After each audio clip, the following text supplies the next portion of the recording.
At the point I'm an atheist, I don't believe there is a grand plan for all of us. I don't believe anybody is making sure it will all work out okay in the end.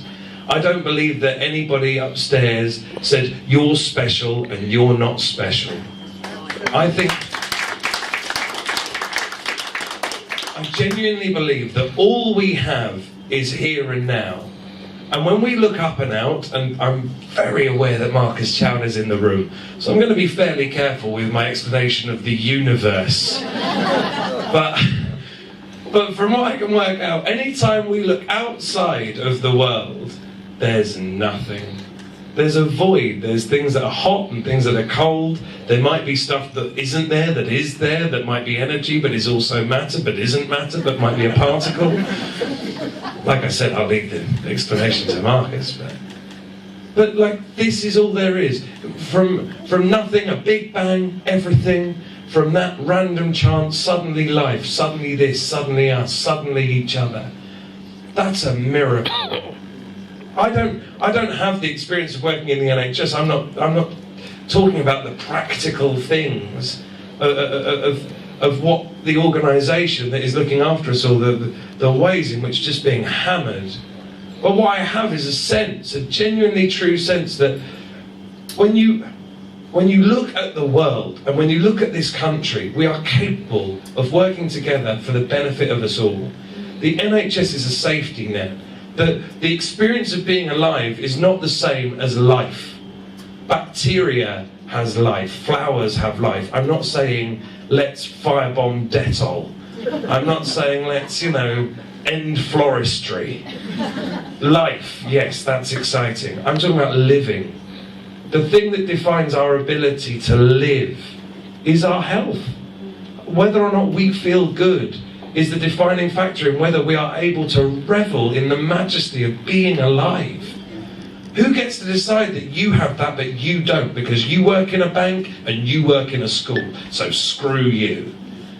You work in government, but you decide to spend your life helping special needs kids have meaningful experience, so you don't get your cancer treatment, but that guy does. Barbaric. In those stark terms, barbaric.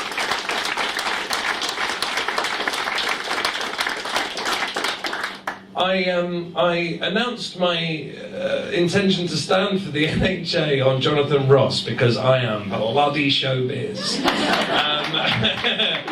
But it was way before I was ready to announce it, frankly. But it was, in terms of the opportunity I had, it was going to be the biggest platform, and that felt like that was more worth doing than anything else.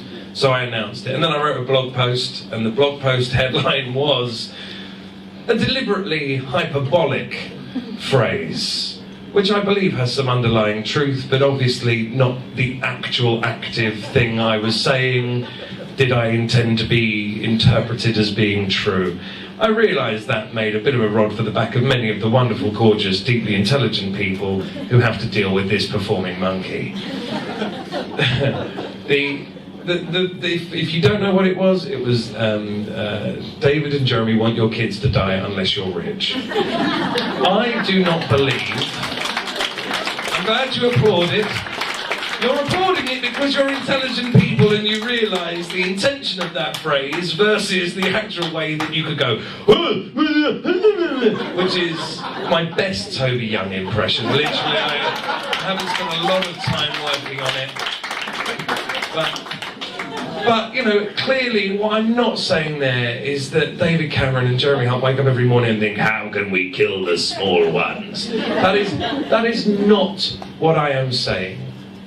But I think that what we all understand is that at the point that healthcare is afforded according to wealth, not need, then it is only the children of the wealthy who will be able to survive illness, be able to survive disease and injury. That is what I meant. That is what is at stake here. We are moving towards a system where it is only the moneyed few who will be able to receive healthcare.